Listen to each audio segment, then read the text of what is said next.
from Wendy Onila Depp. Doc, ang kidney ng father ko, ang isa medyo sira na, ang isa okay pa.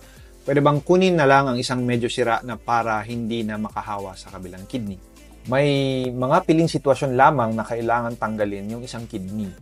Kung mahina na ang kidney function ng sirang kidney, maaari lamang siyang tanggalin kung may staghorn calculi o yung napakalaking bato, ito. Kung may matinding infection or nana or abscess ito. Kung may bukol or cancer yung kidney na yon. Or kung may traumatic injury na nagdudulot ng matinding pagdurugo or bleeding. Kung medyo sira ang kidney ngunit may function pa ito at wala naman itong isa dun sa mga nabanggit kong conditions, hindi natin tinatanggal yung kidney na yon. Pwedeng pabayaan lang ang kidney sa loob at hindi ito magiging delikado sa pasyente. Hindi naman kasi nakakahawa yung sira ng kidney kung hindi ito dahil sa infection or cancer. Actually, mas delikado pa ang pagtanggal ng kidney kung hindi naman ito kinakailangan.